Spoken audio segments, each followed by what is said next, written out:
देव हरे हरे नारायण गोविंद वासुदेव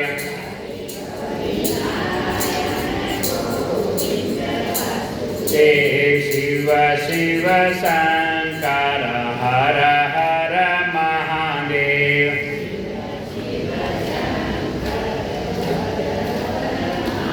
देव हरे हरे नारायण गोविंद वासुदेव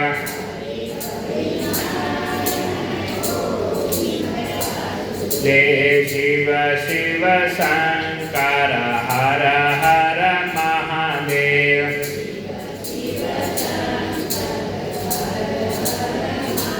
देव हरे हरे नारायण गोविंद वासुदेव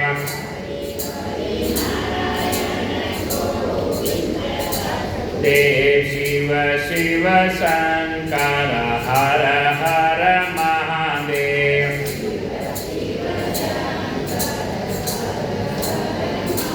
देव हरे हरे नारायण गोविंद वासुदेव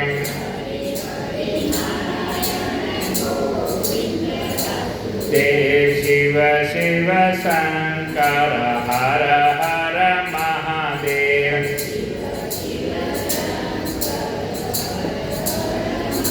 देव हरे हरे नारायण गोविंद वासुदेव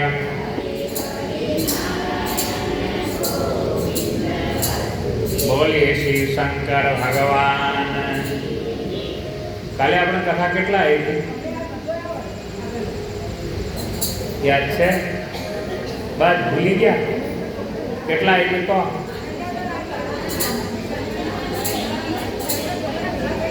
ભગવાન શિવજીના લગ્ન થયા और જોનને વિદાય કરવાની છે। हाँ याद करो, नहीं રહ્યો याद, मैं કીધું તાણે તો યાદ રાખવું પડે થોડું। तो અહીંયા आज हिमालय खुश થયા भगवान शंकर ने जानने विदाय करे છે અને आपको काबू ना रूप जाए। शिवजी बधाने शांत करे, बधाने आनंद आपे છે। धीरे धीरे आखो समाज અહીંયા આગળ વધે છે। બધા દેખા ત્યાં સુધી હિમાચલ જોતા રહ્યા છે। જોન વહેડી જ્યાં ના દેખાણા ત્યાં સુધી જોતા રહ્યા છે હિમાલય મહારાજ। પછી સૌ નિરાશ થઈને પાછા ફર્યા છે। સુના મંડપે આંગણામાં બેસતા બાપની શું દશા છે। જોયો આખો મંડપ માંડવો સૂનો। અનુભવ કહે છે કે આપણે ત્યાં લગ્ન પ્રસંગ પૂરો થાય ને બધા પાછળથી ચીજ વસ્તુઓ મેળવતા હોય છે, હિસાબ કરતા હોય છે।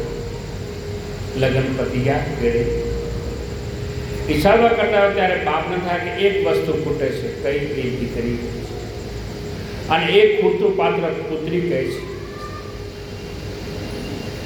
ડગલે ડગલે માર્ગ એને 100 ગાઉનો થયો છે। ડગલે ડગલે 100 ગાઉનો માર્ગ થયો છે। એ ડુંગર પાછળ ઉતરી ડોલી, આજ મારો સૂરજ ડૂબી ગયો, આજ મારો સૂરજ ડૂબી ગયો। રાહુ બની ગુંડળો મારા ચાંદને બરખી ગયો છે। લૂંટાઈ ગયો મારો લાડ ખજાનો દાદા, હું તો જોતો રહ્યો। જાનકીને ઘરને હું તો હવે સૂનો પડ્યો માંડવો। રસ્તામાં અવતારા કરતા કરતા શિવજી સમાજને આગળ વધે છે અને ઠેઠ कैलाश पहुंचे છે। દેવતાઓ શિવ પાર્વતીને વંદન કરી જય જયકાર કરી રહ્યા છે। જગતના માતા પિતા શિવ અને પાર્વતી એમનો શૃંગાર અને એમના સંસ્થાનો વર્ણન તુલસીદાસજી કેમ કરવું। દિવસો વીતવા ગયા અને એમ ધીરે ધીરે દિવ્ય દાંપત્ય નિયમ નવો વિલાસ અને ઘણો સમય વીત્યા પછી, ખાસો ટાઈમ ગયા પછી ઘણો કાળ વીતે એટલે ભગવાન શિવ પાર્વતીના દાંપત્ય કાર્તિક સ્વામીનો જન્મ થાય છે અને જેને તારકાસુર નામને રાક્ષસને મારીને દેવી સમાજને દુઃખમાંથી મુક્તિ આપી છે। જગતમાં જેને પિતા પૂજાય એનો પુત્ર નથી પૂજાતો અને મોટે ભાગે કંઈક અપવાદ હોય પણ કદાચ એને જો પૂજાય એને પિતા નહીં પૂજાય પણ રામકૃષ્ણ પૂજાયા। પણ એમના પુત્રના મંદિરે કંઈ બંધાણા નથી. એ નિયમ છે, પણ જગતમાં એક કુટુંબ એવો છે આખી હોજોડ પૂજાય. કોણ? ભગવાન શંકરને. નંદી પૂજાય, વાઘ પૂજાય, માતાજી પૂજાય, ગણપતિ પૂજાય, એમના દીકરા ખરા કાર્તિકી પૂજાય, બધાય પૂજાય આખી હોજોડ. ભગવાન શંકરનું આખું કુટુંબ એમાં પૂજાય. શિવજી પણ પૂજાય, ગણપતિ પૂજાય, કાર્તિક સ્વામી પણ પૂજાય છે, ભવાની પણ પૂજાય. બ્રહ્મની સૃષ્ટિમાં એક અપવાદ છે. જગતને કાર્તિક સ્વામીના પુરુષાર્થ અને એના દિવ્ય જીવનની ખબર પડે એટલા માટે તુલસીદાસે શિવ પુત્રનો આ ચરિત્ર સંક્ષેપમાં કહ્યું છે. શ્રદ્ધા અને વિશ્વાસ. શ્રદ્ધા અને વિશ્વાસ એટલે પાર્વતી અને શિવ, પતિ પત્ની જગ્યાએ. તુલસીદાસજી કે શ્રદ્ધા અને વિશ્વાસના લગ્ન થયા પછી એમાંથી પુરુષાર્થ રીતે કાર્તિક સ્વામીનો જન્મ થાય છે. અને પુરુષાર્થ રૂપી કાર્તિક સ્વામી માનવીના મનમાં રહેલા સંસર્પિત તારકાસુરનો નાશ કરે છે. અને સંસર્પિત તારકાસુર મરે પછી સાચા અર્થમાં રામકથાની શરૂઆત થાય. સંશય ન મટે ત્યાં સુધી કથા નહીં સમજાય. શ્રદ્ધા અને વિશ્વાસનું જોડાણ નહીં થાય અને સંશયનો નાશ નહીં થાય ત્યાં સુધી સાચા અર્થમાં રામકથા જન્મતી નથી. ભરદ્વાજી શિવ ચરિત્ર સાંભળતા સાંભળતા રડે છે. યજ્ઞવલ્કી મહારાજે ઋષિએ સાવધાન કર્યા છે. ધનેવ પણ સ્પષ્ટ કર્યું કે રામકથાના બદલે મેં તમને શિવ કથા સંભળાવી. કે છે મારે તમને રામકથા સંભળાવી હતી, એની જગ્યાએ મેં તમને શિવ કથા સંભળાવી. તમને જે નથી લાગ્યું કે વિશ્વાંતર કર્યું, બહુ ટાઈમ લગાવ્યો છે, એવું તો તમને નહીં લાગ્યું કે છે. ભરદ્વાજી કે આપ બોલતા જ રહો, બસ મને તો આનંદ આવે કે તમે બોલતા જ રહો, બોલતા જ રહો કે છે. આપના વચનામૃતથી તૃપ્તિ થતી હતી, હું ધરાતું નથી, બસ તમે બોલતા જ રહો કથાનું. ભગવત કથા એ તો અમૃત છે. ભોજરાજાની સભામાં એક પંડિત કથા કરતો હતો. ભોજરાજા હતા, એમણે સભામાં એક પંડિત કથા કરતા હતા. એની સભા ઘણી પંડિતે, પણ એક ગંગાધર નામનો પંડિત બહુ સરસ ને સારી કથા કરતા હતા. એટલી મધુર કથા કરવા લાગ્યા, રાજાએ એની કથા અટકાવી દીધી. બાપજી એક મિનિટ ઉભા રહો, કથા અહીંયા આગળ ના વધારે. કેમ કે પંડિતજી આગળ ન બોલે તો એટલે કે કારણ કે ભાવમય કથા કહેતા એમાં રોમાન ગમણા હું આવું છું, 2 મિનિટ ગમણમાં પાછો આવું છું. બધાની નવેલે કે ભોજરાજ એક સોનાનું પાત્ર લઈ આવ્યા. સોનાનું પાત્ર લઈને આવ્યા, વાત પગે થાળી લઈને આવ્યા સોનાની. પંડિત કે તમારી આ પોતી છે ને અધ્ધર નીચે અમૃત કે વહી જાય છે કથા, એટલે કે સોનાના પાત્ર હું અમૃત લઉં. એટલો ભાવ એમને થયો. ઊંચો પોતીજીને ઊંચી કરી નીચે સોનાનું પાત્ર રાખ્યું છે. કહે કે તમે એટલી સરસ કથા કહો, અમૃત વહી જાય છે, એટલી સરસ કથા કે અમૃત બધું વહી જાય છે. અમૃત ઢોલાઈ ના જાય માટે આ પાત્રમાં મૂકું છું. કથા એ અમર છે. શું મળે કથામાં? તમને શું કામ આવો છો? તમે દુકાને જઈને પણ માણસ આમ તો નથી સાંભળે, એને કંઈક મળે છે, એમાં કંઈક આનંદ મળે છે. તાને કથામાં આવે મને કોણ આવે? મારાને તમારા જીવનમાં પડેલો એક ખોલી નાખે છે. જીવન જે પડ્યો છે ને એ આ કથા ખોલી દે છે. આપણે રડાવે છે, ક્યારેક હસાવે છે. કથામાં ક્યારે રડવો આવે, ક્યારે હસવો પણ આવે. કથામાં શક્તિ છે. ભરદ્વાજી કહે તમે કથા ચાલુ રાખો કહે છે. યજ્ઞવલ્કી મહારાજ કહે તમને એમ તો નથી લાગ્યું કે વિષાંતર કરો? મારો જાણવું હતું કે તમને શિવની કથામાં કેટલો પ્રેમ છે. મારે જાણવું તો તમને શિવ કથામાં કેટલો પ્રેમ છે. તો તમને રામકથાનો અધિકાર અપાય. જેને શિવની કથામાં શંકરની ભક્તિમાં ભાવ ના જાગે, તુલસીદાસજી રામકથાનો અધિકાર આપતા નથી. જેને શિવ કથામાં પ્રેમ ના હોય એ તો રામકથામાં પ્રેમ એને લાગવાનું નથી. માટે પહેલાં શિવ કથા સંભળાવી, હવે કે તમને રામકથા સંભળાવી. શિવની પૂજા નહીં કરો ત્યાં સુધી રામ નહીં સમજાય. આજે તો રામને કૃષ્ણને માનનારા શિવના નામથી ભાગે છે. કૃષ્ણ માને તો રામને ના માને, રામને માને તો કૃષ્ણ ના માને, અને કૃષ્ણ માને તો શિવને ના માને. एम समझे कि राम ए शिव तो राम मंदिर द्वार से राम को कृष्ण को शिव को बधा एक ज छे।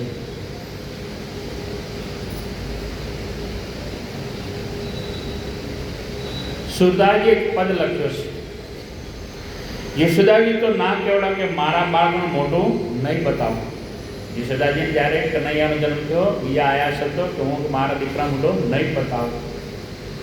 જોગીનો શું ભરોસો? ભગવાન શંકર આયા યોગીનું રૂપ લઈને કનૈયાને મળવા કે જોગીનો શું ભરોસો? નજર લાગી જાય તો નજર જોઈ 15-20 ગાયો દંજીને કહો કે આપી દો, 15-20 ગાયો આપી દો, બાકી મારા કનૈયાને બાર ભગવાન કે જોગીને નહીં બતાવું। જે દક્ષિણા જોઈએ તો આપી દો, મારા કૃષ્ણ એની ગોદમાં એની ખોળામાં નહીં આપો। શિવજીએ તો નક્કી કર્યું કે મારા ખોળામાં ના આપો ત્યાં સુધી હું જવાનો જે અડ્ડો લગાવીને બેઠા। શિવજી કહું તો અડ્ડો લગાવીને બેસી નહીં આપો ત્યાં સુધી હું જવાનો નથી। મારા ખોળામાં ના આપો ત્યાં હું જવાનો નથી ને અડ્ડો લગાવ્યો ને બંને એક હતા। કૃષ્ણ અને શિવ એ બે એક જ હતા, પણ તકરાર કોને કરી ઊભી? આપણા જેવા ના આચાર્યને ખરેખર ના તે વિચાર આરે તો ઉપર માથા પથાડે છે। આ લોકોને અમે કયું બધું આપણા સ્વાર્થ માટે કહ્યું છે અને તેમ એમને આપ્યું એના ખોટા કરાર કર્યા। બીક છે કે વર્ગનો પકડી રાખીને પછી આપણું કંઈ માનશે નહીં, કારણ કે અંદર તો કંઈ નથી। સનાતન સંસ્કૃતિની ચિંતા એટલે બોલો છો કે ભારતીય સંસ્કૃતિ પરંપરા તોડવો નહીં, જોડો કે છે। તોડવી નહીં, જોડવી છે। સંવાદ કરો એની સાથે વાંધો નહીં, પણ વિવાદ ના કરો। એક એવી કથા આવે છે કે વ્રજમાં રાસ થાય દર પૂર્ણિમાએ ત્યાં કૈલાસમાં ભવાની વૃંદાવનમાં રાસ થાય છે। વૃંદાવનમાં રાસ થતો एक दिवस शिव पूछो कि क्या जाओ छो तमे? भगवान शंकर पार्वती ने पूछे छे तमे क्यों जाओ छो रोज के रास रमवा? राज रचे भगवान कृष्ण रास रचे ते रास में भाग लेवा हूँ वरज में जाऊँ छूँ। भगवान कृष्ण रास रचे छे त्यां अमे जईए छीए, त्यां खाली महिलाओं ज आवे, बहनों ज भाईओ नहीं कहे छे। तो देवी एक बार मने लई जाओ। भगवान शंकर के एक बार मने लई जाओ। कहे त्या पुरुषे जवानी मनाई छे, पुरुषो आवानी मनाई, खाली बहनों जई छे। बीजाने आवानी मनाई, कही गमे तेम करो मने लई जाओ। भगवान शंकर कहे गमे ते करो पण मने रास जोवा माटे लई जाओ। मारे कृष्ण रास एक बार जोवा छे। श्यामना दर्शन करो तमने लई जाओ तो मारे जवानुं बंध थई जाय। पार्वती के तमने लई जाओ तो मारे जवानुं बंध थई जाय, માટે તે તમને આવવાની મનાઈ છે, અમે બહેનો જઈએ છીએ। પાર્વતી કે બહુ આગ્રહ કરે છે તો કઈ એક થાય તો મારા જેવા કપડાં પહેરો, સાડી પહેરો, ચણિયો પહેરો, બ્લાઉઝ પહેરો, બેનના કપડાં બેન પડી ગયો તમે તો તમને લઈ જવા મળે, બાકી તમને ત્યાં આવવાની મનાઈ છે। સાડી પહેરો, ભલે સાડી પહેરો તમે પહેરાવો તો કહેવાડો સાડી, પણ તમે પહેરાવો, મને આવડતી नहीं પહેરતે। भगवान शंकर के पार्वती ने शिव ने शृंगारे कान में कुंडल पहराव्या, चांदलो कर्यो, वाळ ओळ्या ने हवे जटा केम ओळी छे? उंबड़ो वाळे जटा चोटलो बनाव्यो। हवे हाड़ी गमो पेला फूफाड़ा मारता हवे ए आगो तो ओढ्यो ने आम तो ओळखाई गया, आगो तो ओढ्यो पण पेला फूफाड़ा मारे हाड़ी खसी जाए। पार्वती का एक ने योने के एक बाजू मेलो। शंकर के भगवान के ए नहीं बने, ये तो हाथे रहवाना ज छे, એ સાથે રહેવાનું। સાડી પહેરાવી, સરપો સાડીમાં બરાબર સાડી રહેવા દેતા નથી। કાં તો અહીંથી ડોસ્યો કરે, કાં તો અહીંથી ડોસ્યો કરે સાપ। પાર્વતી કે આ સરપને કાઢી નાખો તો કઈ એ નહીં થાય, એ તો રહેવાના સાથે। જેમ તેમ કરીને સાડી પહેરાવી, ઝાંઝર બાંધ્યા, કેળમાં કંદોરો। પહેલાં બહેનો કેળમાં કંદોરો બધા લગભગ 500-700 ગ્રામનો કંદોરો હોય। અત્યારે તો કંદોરો સમજતા નથી, કંદોરો બંધાયો છે। હાથમાં કંકણ પહેરાવ્યા, બંગડી પહેરાવી છે હાથમાં। આંખમાં કાજળ નાખ્યું મેચ અને સાડી સરોમાં શંકરી બહુ મુશ્કેલી પડે છે, ઘણી હાચો, પણ તોય પેલા ફૂંફાડા મારે જ નથી એટલે સાડી ખસી જાય છે। સરકાર એની પછી માતાજી શંકરજીને શિખામણ આપે છે, વગેરે ચૈતન્ય જો હાડી વગેરે રાખજો, અમે બહેનો હેડો એ રીતે હેડજો કે તમે આપણે પુરુષને ધમ હેડતા ના કે બધી શિખામણ આલે છે. ધીરે ધીરે હેડજો, રાસ રમતા ધીરે ધીરે તાળી પાડજો, અમે પાડો એ રીતે કે અમારા હંગાદરે જો જુદા ના પડતા કે એ બધી શિખામણ આલે છે પાર્વતી મૈયા શંકર ભગવાનને. તાળમાં પાડજો ને પાછળ તાળમાં ભંગ ના પડે, ધ્યાન રાખજો ને કે મારી જવાનું બંધ થઈ જાય.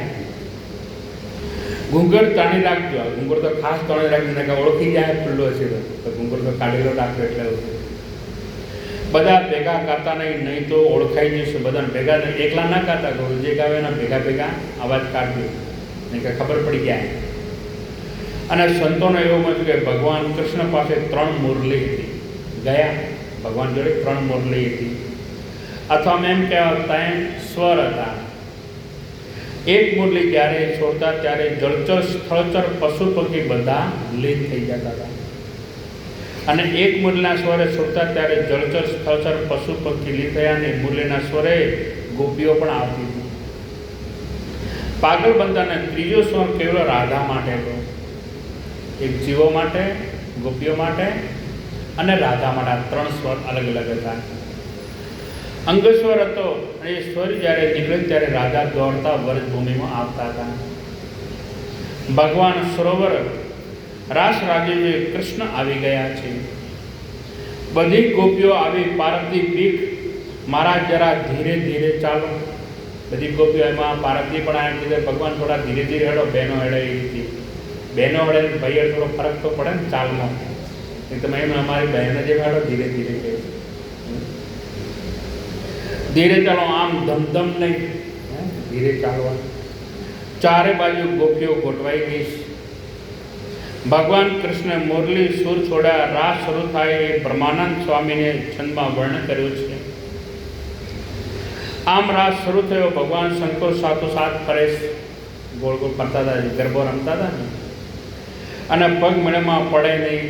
ભાઈ હડે ભાઈ હડે ફરક તો પડે ને કે આ તો પગ તો આમ થઈ જાય, હવે ઓળખાઈ જશે કે. સાડી સરખી કરવા જાય તો તાળી ભૂલી જાય, તાળી વગાડવા જાય તો સાડી ભૂલી જાય કે સાડી ઘડી ઘડી કરવી પડે આમ, કેમ કે પેલા ડોકિયા કરતા હોય આપ એટલે. અને એ પગ સરખા ના પડે. શિવના પગને તો તાંડવ ફાવે. એક ચક્કર તો માંડ માંડ પૂરું કર્યું. અને શંકર એમ થાય કે આટલી મુશ્કેલી તો મેં કામદેવને માર્યો કામદેવ તો એટલી તકલીફ નથી પડી, આજ એટલી તકલીફ પડી એમાં. તો પાર્વતીએ થયું કે આ લાંબુ ચાલે એમ નથી, હમણાં પકડાઈ જશે. અને ભગવાન કૃષ્ણ ધ્યાન ગયું કે રાધે આજ કોઈક નવી ગોપી આવીશ. ભગવાનનું ધ્યાન ગયું કૃષ્ણનો કે આ તો ગોપીની ગોપો આવ્યા છે મોટા. આવી રીતે બોલે, હું એક કારની મારા જોઉં છું. રાજા કે મોએ કારની જો આ કોઈક નવી ગોપી આવી લાગે છે. કોઈ નવી છે, નવા લગ્ન થયા છે, કદાચ નવી આજ આવી છે. અને પાર્વતીનું ધ્યાન ગયો, શિવજીનો હાથ દબાવ્યો, તમને ઓળખી રહ્યા છે લાગે છે, તમે બોલતા નહીં હાલ કે હાથ દબાવ્યા. અને તાલમાં બધાનું તમારી તરફ ધ્યાન છે, બધાનું ધ્યાન કે તમારી તરફ છે. નવી ગોપીઓ જોવા કૃષ્ણ રાધા બધા જોવા લાગ્યા. શિવ કે આના કરતા તો ના આવ્યો તો સારું હતો, ના આવ્યો તો હા સારું થાય. બીજું તો વર્તુળ ભગવાન કૃષ્ણ નહીં ગોપીના પગ તરફ દ્રષ્ટિ કરી છે. કૃષ્ણે ગોપીના પગ જોયા ભગવાનના, સમજી ગયા કે હું જેની પૂજા કરું એ જ પોતે આવ્યા છે. જેની પૂજા કરું પોતે ભગવાન શંકર ભોળોનાથ આવ્યા છે. અખંડાનંદ શિવજી પધાર્યા છે. ભગવાન ઓળખી ગયા કૃષ્ણ. ગોપીનું રૂપ લઈને આજ ગંગાધર મારા ઘરે મને દર્શન આલવાયા છે. ગોપીનું રૂપ લઈને पुलकित થઈ ગયા. कृष्ण का हृदय भाव से भर गया, एकदम भाव जागो भगवान पर के. राम देखिए चंद्रशेखर शिवजी आए अब, અને કૃષ્ણે મુરલી જ વગાડી, એટલે સુર વગાડ્યો, એવી મુરલી વગાડી તે બધા તરત સમાધિ થઈ ગયા. બધાને સમાધિ લાગવા લાગી. અને આવો અલૌકિક સુર શિવના કાનમાં પડતા ભગવાનને સમાધિ લાગી. ભગવાન ભોળાનાથની સમાધિ લાગી. સમાધિ લાગી પેલા ડોબ્યો હાગો હાડી નેચે કોણ ઉપર ઉડાડે, હાડી બધા ઉગાડા ગયા એટલે દેખાણા ઓળખાઈ ગયા. સાડી નીચે આંખો બંધ, આંખો તો બંધ, સાડી પડી ગઈ. પારાથી કે એ આ તો ફસાણા, બધું ખુલ્લું થઈ ગયું. આ તો રંગમાં ભંગ પડ્યો કે છે. બધા જગાડે કૃષ્ણ દોડતા આવ્યા. પછી કૃષ્ણ અને શિવજી ભેટ્યા છે. ભગવાન કૃષ્ણ શિવજી બે બાતંબાત મળ્યા છે પ્રેમથી. પણ શિવજીની સ્થાપના થઈ વ્રજભૂમિમાં. એ શિવ ત્યાં આજ પણ છે. એ ગોપેશ્વર શિવ. કયા મહાદેવ છે? ગોપેશ્વર મહાદેવ. એ લોકોને તો તકલીફ નથી, આપણે તકલીફ વાળા હોય તો તકલીફ ઊભી કરી, તકલીફ આપણે ઊભી કરી છે, એમને કરી નથી. કથા સાંભળ્યા પછી થોડા રસના બનજો, નહીંતર દુનિયા ફેંકી દઈ શકે છે. લાભો સહન નહીં કરે યુવાન પેઢી તો માનશે જ નહીં. એની ઉપાસના કરો, એમાં દઢ રહો. પણ બધું એક છે. ગીત ભજન એક જ જુદા જુદા રાગમાં ગાયો છે. શિવજીની કથા કહીને અમારો મરમ જાણી લીધો. કારણ કે શિવ ઉપર પ્રેમ ના હોય તો કથા રામકથા પર પ્રેમ જાગતો નથી. રામકથાનો અધિકાર ના મળે કોઈ પણ વખત સંત ગુરુ શ્રોતા અથવા શિષ્યની જાતિજીને 25 માર્ગદર્શન આપે છે. પહેલાં જુએ બરાબર પરિપક્વ છે કે નહીં. યજ્ઞલક્ષ્મીમાં જે મહારાજે ભરદ્વાજીને ગતિ પેલું પ્રકરણ કહીને જોઈ લીધું. ગતિ જોવી જોઈએ જેથી માર્ગદર્શન નિષ્ફળ ના જાય.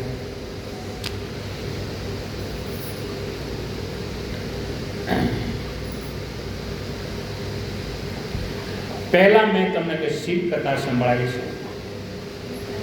તમારો મરમ મેં જાણી લીધું. તમને શિવ કથામાં કેટલો પ્રેમ છે, કેવો ભાવ છે તમારો. મેં શિવ કથા કરીને મરમ જાણ્યું. મને ખાતરી કે તમે રામના પરમ ઉપાસક છો, તમે રામના પ્રેમી છો. રામની ઉપાસના જેનામાં ના હોય એને શિવ ચરિત્રમાં આનંદ આવશે નહીં. આપ શિવ ચરિત્ર સાંભળતા ભાવ વિભોર બન્યા છો. તમે રામ ભક્ત છો. રામકથા માટેની રામ ભક્તિની તમારામાં લાયકાત છે. માટે હવે હું આપને આગળ કથા કહીશ. યજ્ઞવલ્લભજી મહારાજ હવે ભરદ્વાજી મહારાજ આગળ કથા કહેવાનો આરંભ કરે છે. કૈલાસ ઉપર શિવજી નિવાસ કરે છે અને વેદો જેનો પાર ના પામે એવો દિવ્ય એમનું જીવન છે. એક દિવસ કૈલાસ પર એક ઘટના બની છે. હવે રામકથા શરૂ થાય, શિવ કથા પૂરી હોય. સંસારનો સમય હિમાચલ શિખરો સૌએ ધીરે ધીરે શીતળ પવન ધીરે ઠંડીની સારી સારી ગુલાબી હવા આવે છે.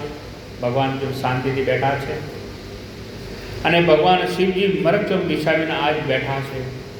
અને આજે ભગવાન શંકર ખૂબ પ્રસન્ન આનંદમાં છે, પ્રસન્નમાં છે, ખુશ છે.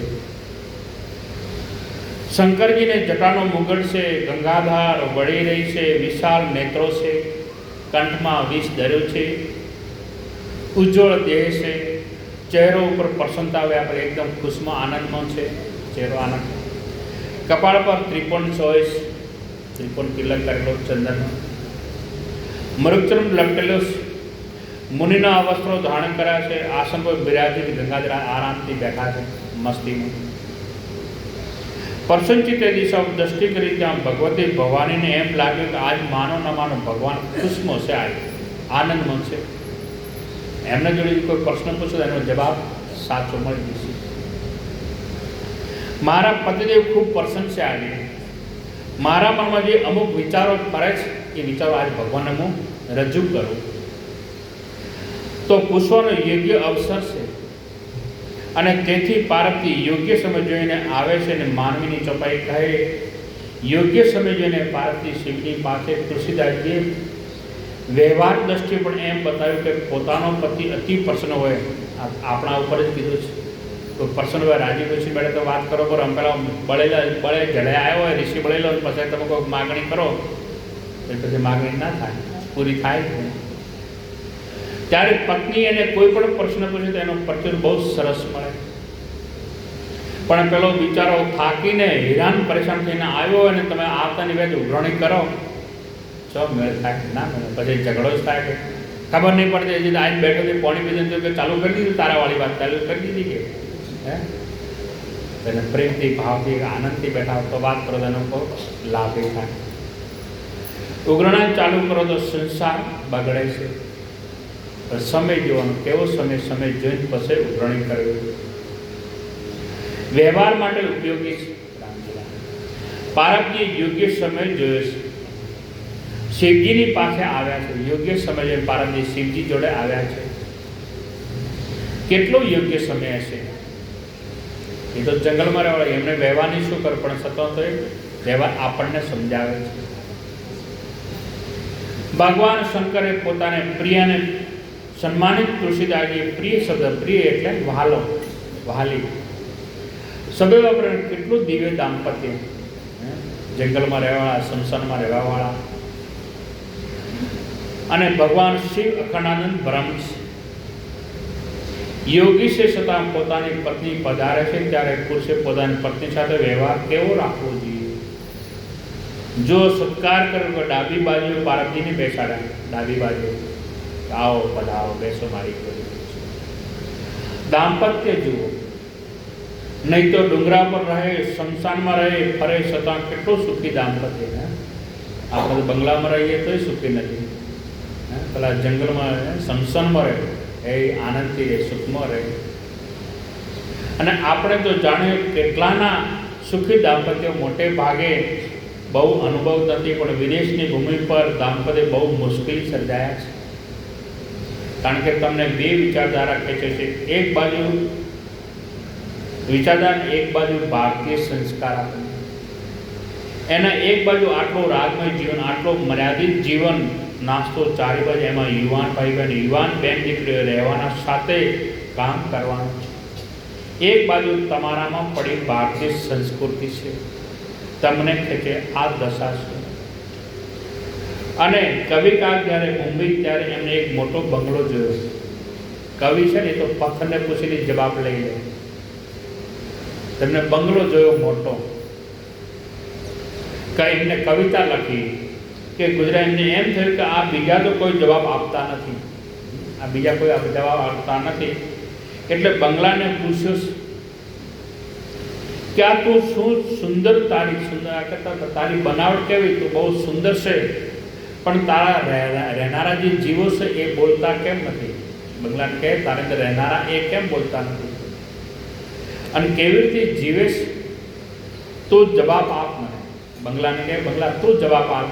માં રહેવાવાળા તો જવાબ નથી આપતા, અંદરવાળા તો કંઈ જવાબ આપતા નથી. કવિઓ તો પથ્થરને પૂછે છે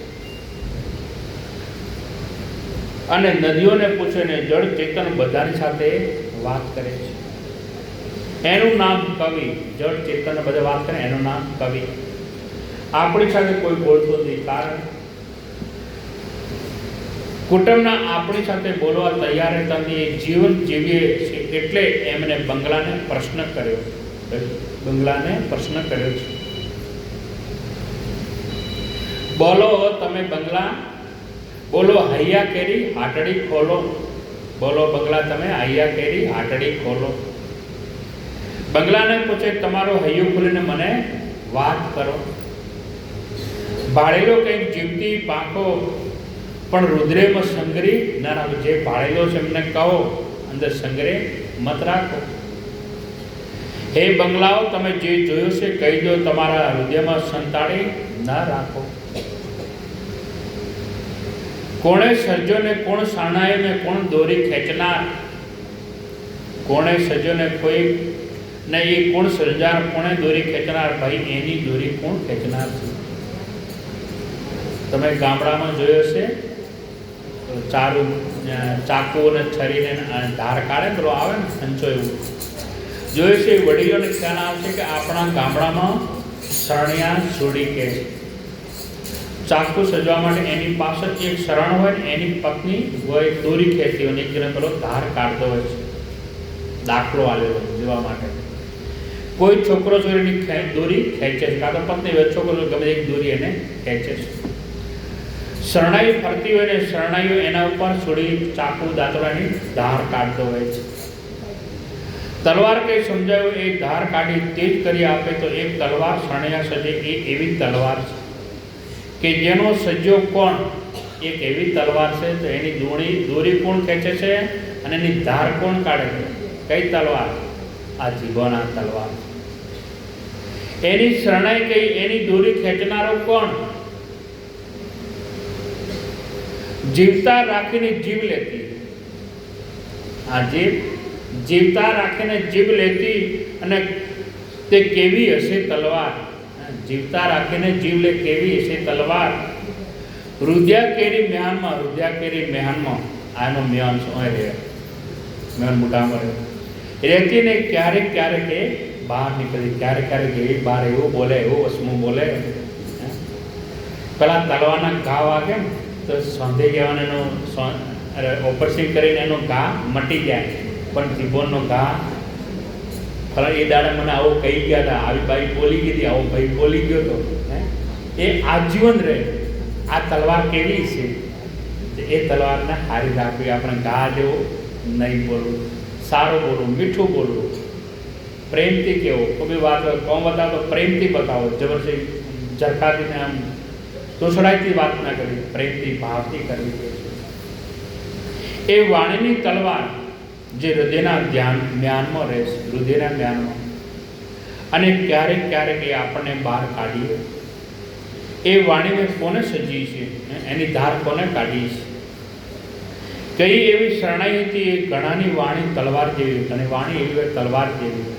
તલવારનો ઝટકો મારે એ સારું, પણ આ બોલે એ નહીં સારું.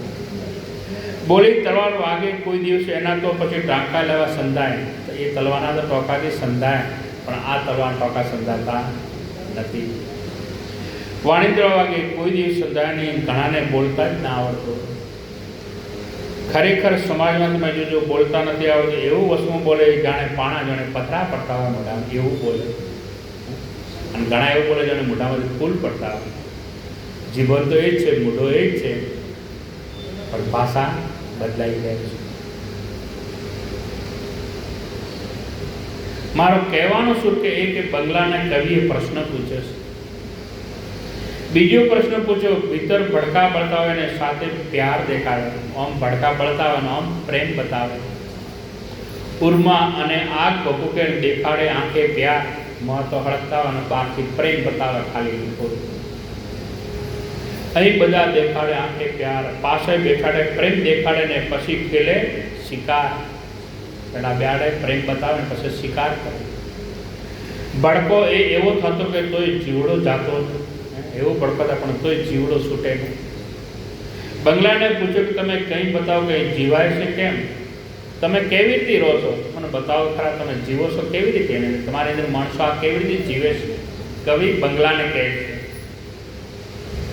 જવાબ આપો. કવિરાજ સાંભળવામાં ફાયદો નથી. હવે બંગલો કહે છે કવિરાજ સાંભળવામાં ફાયદો નથી, કારણ કે તમારા પુસ્તકો છપાવે છે ને એ બધા અભડાઈઓ ઉપર મૂકી દે છે. કોઈ વસ્તુ નથી લાવે ખરા બજારથી દેખાદેખી ચોપડા પુસ્તક, બધા અભડાઈ બરબડા સિયાટો ખાતા હોય. કોઈક વાંચે તો અંદર કોઈક ઉતરે ને જ્ઞાન, વાંચે જ લાઈન મૂકવાથી શું ફાયદો?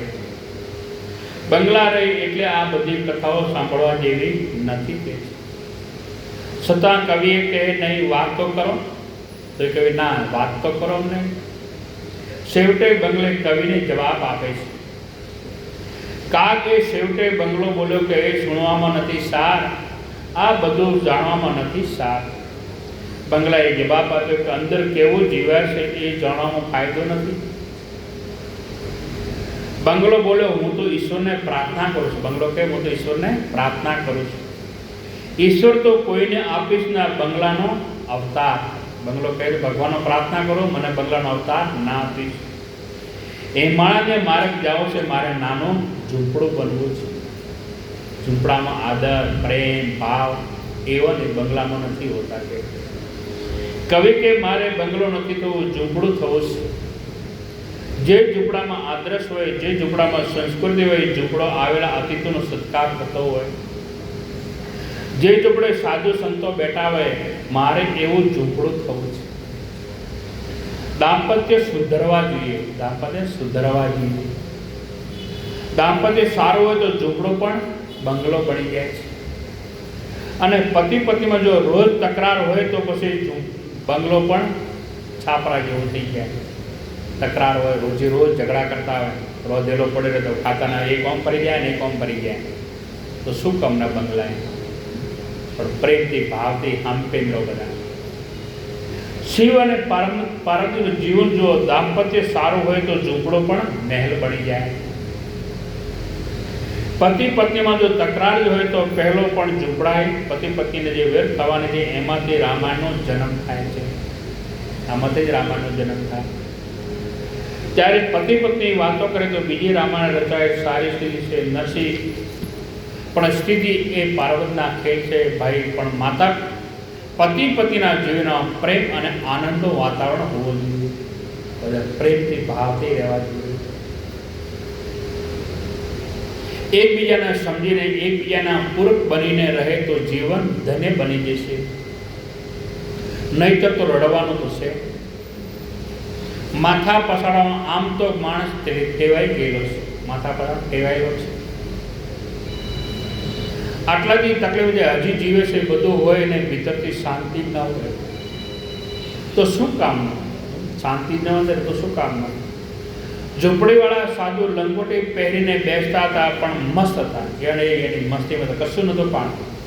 અત્યારે ભગવાને કેટલી સગવડ આપી, કેટલી સુખ સાહેબી આપી, પણ તો એ ઘરમાં સંપ નહીં. બધા સંપે જ રહેવું. યજ્ઞવલ્ક્યજી મહારાજે પતિ પત્નીનું દિવ્ય આદર્શ દાંપત્ય અહીં બતાવ્યો છે. પાર્વતી શિવજીના ચરણોમાં બેસી ગયા છે. ભગવાન શંકર પણ આવીને પાર્વતી ચરણોમાં બેસી ગયા છે. શંકર ભગવાન હસતા દેવી આપ ડાબી બાજુએ બેહો. શંકર ભગવાન કીધું કે આવો. માતાજી સામે બેઠેલા કીધું નહીં, મારી બાજુમાં આવીને બેસો, મારી બગલમાં બેસો, આવીને જોડે મારી. પ્રભુ હવે કે હું તમારી સન્મુખ બેસું છું એનું એક કારણ મારા મગજમાં પ્રશ્ન ઘૂમે છે. પ્રશ્ન પૂછો તો કોઈ સાઈડમાં ના અમે બેહો તો મને પ્રશ્નનો ઉત્તર મળે. અને કોઈની પાસે જાણકારી લેવી હોય તો શિક્ષણ લેવું હોય તો ત્યારે એના ચરણોમાં બેસવું પડે. એમનું જ્ઞાન લેવું, સત્સંગ લેવો હોય તો આપણને સામે બેસવું પડે. ઓસિંગા ઓમ થઈને ના બેવાય. ઘણા જગ્યાના આપણે ઊભા રહે પણ ઓસિંગા સિવાય બેસે નહીં. જ્ઞાન સત્સંગ લેવો ભાઈ જ્યાં કંઈક બેવું પડે.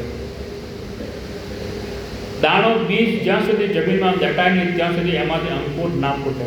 તો બી દાણો આપણે બીજ વાઈએ, ઝાડવાનું હોય કે ઘઉં બાજરી, એ જો જટાય નહીં માટીમાં ત્યાં સુધી ઉગે નહીં. મારો ને તમારો અહંકાર, આપણો અહંકાર કોઈના ચરણોમાં સમર્પિત નહીં થાય ત્યાં સુધી સાધારણ અંકુર નહીં ફૂટે. આપણો અહંકાર કોઈના સંતના ચરણોમાં નોખી દેવો પડે તો ઉગે ભક્તિ. પહેલા અહમને છોડો, પછી જ્યાં હું નીકળી જાય ત્યાં હરિ પ્રગટ થઈ જાય. માટે શરણમાં બેસવું જોઈએ, ચરણોની અંદર બેસવું જોઈએ. પાર્વતી શિવજીના ચરણોમાં બેસી ગયા છે અને કહે મહારાજ એક પ્રશ્ન મારા મનમાં ઘૂમે છે. મહારાજ એક પ્રશ્ન મારા મગજમાં ગમે છે. બોલીએ પ્રભુ પહેલાના જેવો મને સંદેહ નથી. પહેલા જેવો સંદેહ બેમ હતા ને એ બધા હવે નથી. આપની પ્રસન્નતા ન તૂટે તો એક પ્રશ્ન પૂછ્યો. આપને તકલીફ ના, આપની પ્રસન્નતા ના તૂટે, આપને કોઈ તકલીફ ના પડે તો એક પ્રશ્ન પૂછો. મહારાજ કલ્પવૃક્ષની છાયામાં જેનું ઘર હોય એને કોઈ દિવસ દરિદ્ર તત્વનું દુઃખ ના હોય.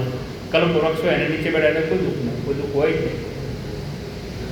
હું આપની દાસી છું અને મારા મનના સંશયો હટે નહીં તો એનો અર્થ નહીં. દેવી પૂછે કે પ્રભુ ગયા જન્મમાં દક્ષિણની પુત્રી હતી.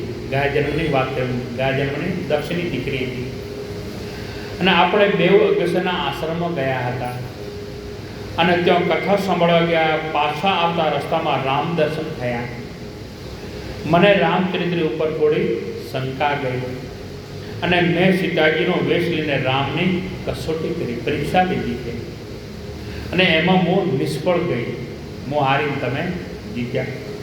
મેં સીતાનું રૂપ લીધું એટલે તમે મારો ત્યાગ કર્યો અને તમારાથી તજારી મેં મારા પિતાના યજ્ઞમાં દેહને બાળી મૂક્યો અને મારો બીજો જન્મ હિમાલયને ત્યાં થયો છે. હિમાલયને ત્યાં નારજીને મેં ગુરુ માન્યા છે. એમની સૂચના પ્રમાણે મેં કઠિન તપ કર્યો અને તપને પરિણામે હું તમને પ્રાપ્ત કરી શકું, તમને મળું. આટલું વીત્યું છે છતાં હજી મારા મગજમાં નક્કી નથી થતું રામ બ્રહ્મ છે કે માણસ. આટલો પ્રયોગ બીજો જન્મ થયો કે રામ બ્રહ્મ છે કે મનુષ્ય છે એ સમજાતું નથી. પ્રભુ તમે મને સમજાવો. આ પ્રશ્ન તો પાર્વતી હજી મારું મગજ ફરે છે, એક ઠેકોણે નથી. હજી એ રામ તત્વ મને સમજાતું નથી. આ જ શક્તિને એક જન્મ ગયો ને બીજો જન્મ લેવો પડ્યો અને તોય રામ બરાબર સમજાણા નથી. તો આપણે એક દાડામાં જલ્દી સમજાઈ જાય, સમજાય નથી. આખો જન્મ લેવો પડે બીજો. તો મને ને તમને 10 મિનિટમાં કેવી રીતે સમજાઈ જાય? પાર્વતીએ પ્રશ્ન કર્યો છે, મહારાજ તમે તો એમ કહેવા માંગો છો કે બ્રહ્મ જ મનુષ્ય અવતાર લઈને આવ્યા છે, તો ભગવાન જ માણસનો અવતાર લઈને આવ્યા છે. તો બ્રહ્મને જન્મ લેવાની શી જરૂર? ભગવાનના જન્મ લેવાની જરૂર છે તો બધું ધારો તો કરી શકો કામ, કોઈ પણ કામ.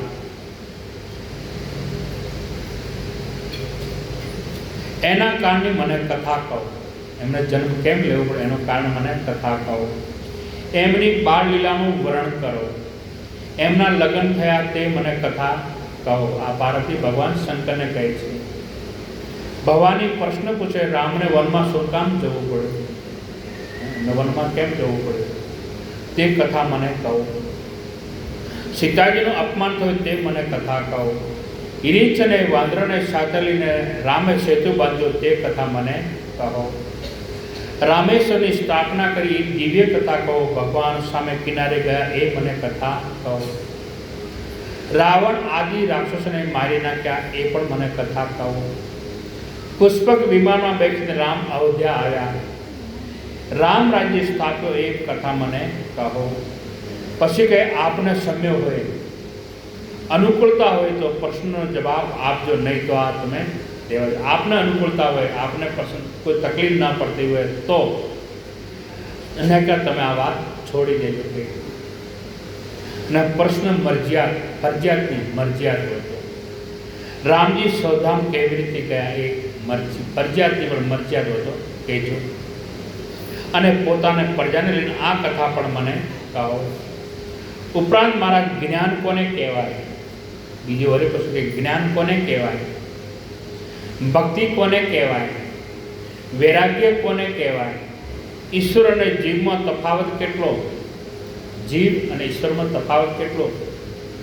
આ બધી કથા તમે મને કહો.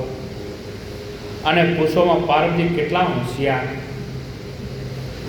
છેલ્લો પ્રશ્ન એવો પણ પૂછી લીધો કે મહારાજ કદાચ હું પૂછતા ભૂલી ગઈ હોઉં, પૂછવામાં કદાચ હું ભૂલી ગઈ હોઉં તો તમારે છુપાવ્યા વગર મને કહી દેવું. આટલા પૂછ્યા એમાં કદાચ રહી ગયો હતો તો તમારે મને કહી દેવું. બધું જ કહી દેવાનું.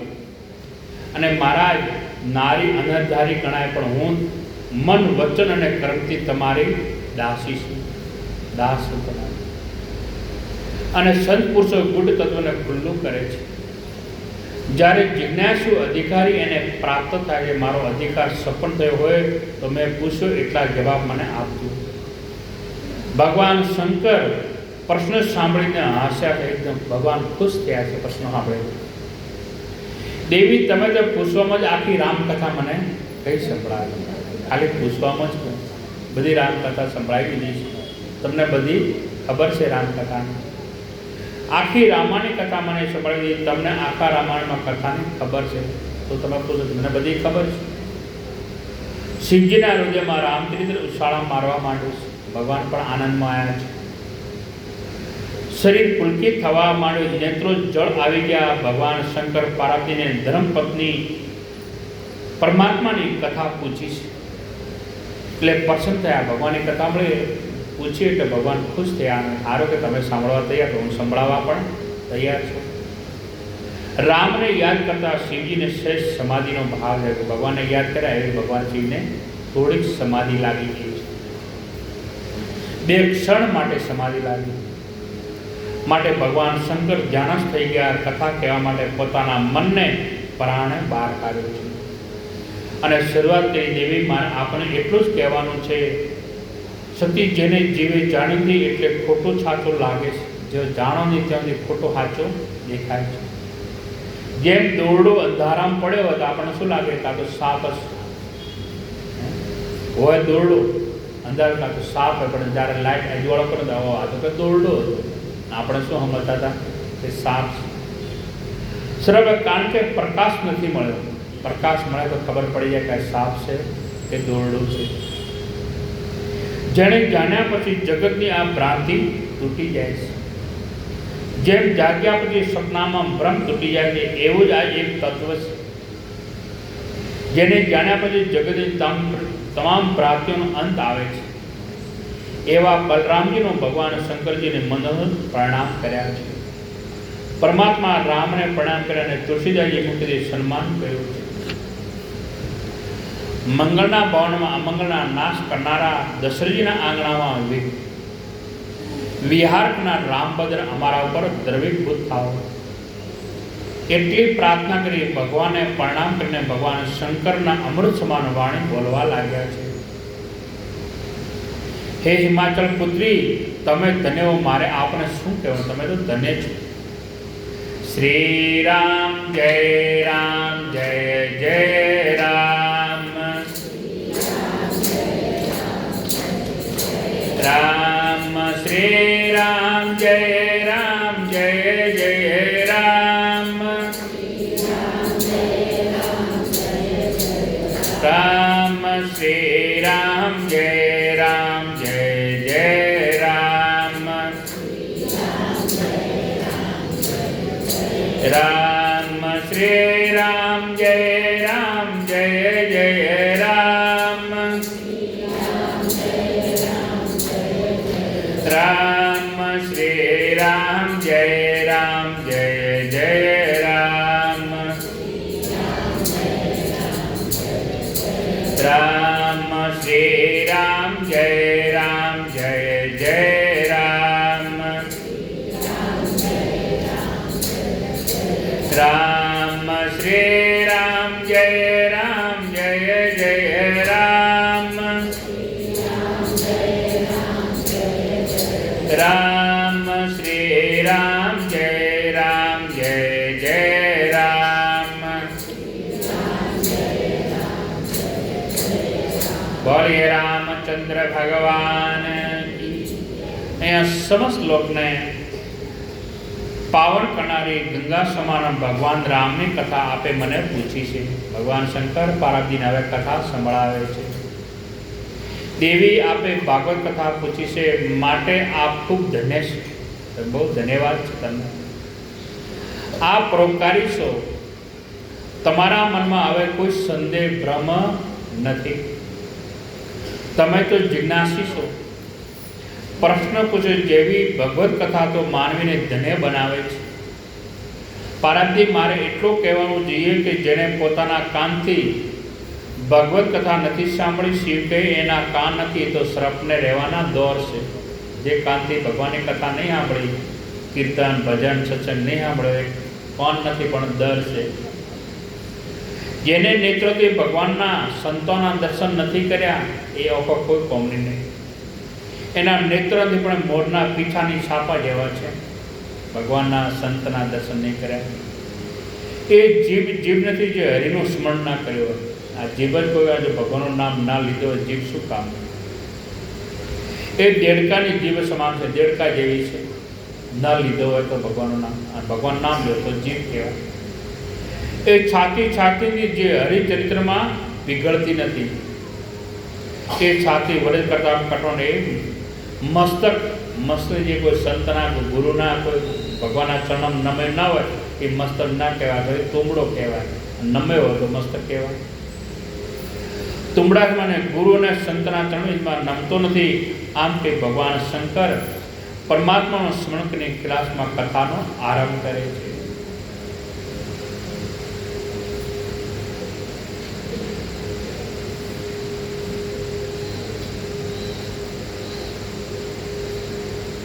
ઘણા લોકોને પ્રશ્ન કરે કે રામ રામ કરીએ સારી વાત છે, પણ અમુક બૂમો પાડવાની શું જરૂર? કે રામ કરીએ તાળીઓ ધૂન બોલ આ દાખલો આવ્યો છે,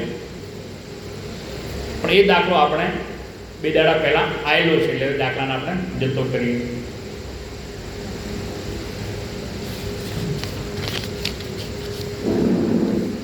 રા બોલીએ ને, રા બોલો એટલે મોઢો ખુલે અને મ બોલો એટલે મોઢો બંધ થઈ જાય. રા બોલે એટલે મુખ પહોળો થાય અને એટલે ભીતરમાં પાપ હોય બહાર નીકળી જાય. અને કારણ કે મુખનું દ્વાર રા બોલવાથી ખુલે છે. અને મ બોલો એટલે હોઠ ભેગા થઈ ગયા, મ બોલો હોઠ ભેગા થઈ ગયા. એમ બારણા બંધ થાય એટલે બહાર ગયેલા પાપ પાછા ના. એટલે કીધું કે ભગવાનની ધૂન બોલવો, રામ રામ બોલવો, સત્સંગ કરવો. માટે જ્યારે જ્યારે સમય મળે ત્યારે શ્રી કૃષ્ણ ગોવિંદ હરે મુરારી, હે નાથ નારાયણ વાસુદેવાય, શ્રી રામ જય રામ, જય જય રામ, કોઈ પણ મંત્ર બોલો, પણ પરમાત્માનો મંત્ર બોલવો. નારાયણ વાસુદેવ તમને જે હોય, તમને જે ગમે તે પણ બોલો કે છે. અંદર આવા સ્તોત્રો ગાજો અને ફાયદો થશે. ઘરના નાના બાળકો તમારી નકલ કરશે. આપણે મોટા કરશે તો છોકરા કરશે, કારણ કે એમ ભારતીય સ્ત્રો તમારા ઘરમાં કાયમ થતા રહેશે. માથાનો પ્રાર્થના કે રસોઈ કરતા હતા, જ્યારે રસોઈ બનાવતા હોય તો ધૂન બોલવાનું, ભગવાનનું નામ લેતા લેતા બનાવવા. ઘણી બહેનો ગીતો ગાય, રોટલી બનાવે, લે જાયંગે ભાગ જાયંગે, આવી રોટલી બનાવે એ સંસ્કાર એની જ રોટલીમાં આવે. પછી રોટલી જે ખાય એને પછી ભાવ કેવો થાય, એના સંસ્કાર કેવા આવે, એવા જ આવે ને. એટલે કે બળા ઘણા નહીં કે આગળ કોઈક નાહી ગઈ, પેલો કે નાહી ગયો, લે એ સંસ્કાર એવા આવે. એટલે રસોઈ સારી બનાવો, ભલે થોડુંક મોટું જે બનાવો, પણ એના મન ભાવ બનાવવાના સારા હોવા જોઈએ. એ વાળા ધૂન જ બોલવું જોઈએ. ભગવાનનું નામ લેતે લેતે રસોઈ બનાવવી જોઈએ. તો એ મંત્ર સારા બોલો, જે આવડતો હોય. ગાયત્રી મંત્ર આવડતા હોય તો ગાયત્રી નામ, તો શ્રી રામ જય રામ, જય જય રામ તો આવડે, રામ રામ તો આવડે, હે ગોવિંદ ગોવિંદ એ તો આવડે, ઓમ નમઃ શિવાય ઓમ નો એ તો આવડે. એ ભગવાનનું નામ લેતા લેતા રસોઈ બનાવો તો એ ભોજન તમારું ભજન બની જશે. બોલતા થોડુંક સંસ્કૃત બોલાય, વડાઓનું થોડાક સ્તોત્રો કંઠસ્થ થાય તો આપણી નકલ કે છોકરા પણ શીખશે. આપણે ઘરમાં બેઠા હોય ને તો એક માળા લઈને બેવું, ભલે મતલબ ભગવાનનો મત બોલ્યો, ગાળો બોલજો, પણ છોકરા બહારથી કે દાદી દાદો કે માળા, તો આપણે કે માળા, તો એ દેખાદેખી શીખશે, દેખાદેખી શીખે. એમનું ડાયરેક્ટ ખબર ના પડે. આપણે તો નમીને અકડ રહીએ, પેલા કે તું રામ રામ તો જે જે કર, પણ કેવી રીતે તું કરે તો પેલો કરે કે આપણે કરીએ તો દેખાદેખી બાળક કરે. એટલે બાળકોને સારા સંસ્કાર આપવા, મા બાપની સેવા કરવી, સાસુ સસરાની સેવા કરવી, તેથી ઘરનું વાતાવરણ સંસ્કૃતમય બની જાય છે, પવિત્ર થાય, મંગલમય થાય. ઘરનું કામકાજ કરતાં કરતાં મંત્ર બોલો. મોઢું તો નવરો જ હોય, કામ કરો તો હાથ પગ દે, તો ભગવાનનું નામ લેતા જો, તમારું કામ કરતા જો. કંઈક ના આવડે તો શ્રીરામ જય રામ, જય જય રામ તો આવડે, ના આવડે છેલ્લે મંગલ ભવન મંગલ હારી બોલે. આજે તો ઘરની અંદર સવારમાં શરૂઆત થાય છે ને, પહેલાં મેં કીધું ગીતો ગાય, ગીતો નહીં ગાવાના, ભજન ગાવાના, સત્સંગ કરવાના. પહેલાં ગામડામાં હતું, ગામડાનો સવારે જોવા જેવો એક કવિ કહું બહુ સરસ લખ્યો કે પરોઢ થયો ને પ્રાણીઓ મન વાંસળીઓ વાગી રે, ઓશિતાની આંસ મળીને ઝબકીને રાધા જાગી રે. એકદમ દારૂ કર્યો, ઝબકી જ જાગી ગયું, મારે મોડું થઈ ગયું. ઘરને ખૂણે ઘંટી જાગી, એ તો ગીત મંડી ગાવા. ગીત ભગવાનના ભજન ગાય ને ઘંટી, પેલા ઘંટીઓ દળતા, હવા આવી ગયા, હંચા ચકીઓ આવી ગઈ નવી લાઇટની. કાબી કટલા વાદે વાળગ્યા હેલ્યું હારી નાવા રે, જાગી સાવણી એને સાવણાને ઊંઘમાંથી જગાડ્યો, કચરોવાળા સાવણાને જગાડ્યો. ચોકી શેરીને ફળિયો ફળિયો સૂતો ચોક જગાડ્યો, ચોક હતો બાર એ પણ વાળે એ પણ જગાડ્યો વાળીને. કુવા કાંઠે ઝૂંડ જોબણના જળ જાગી ગયા જોવારે, પેલા પાણી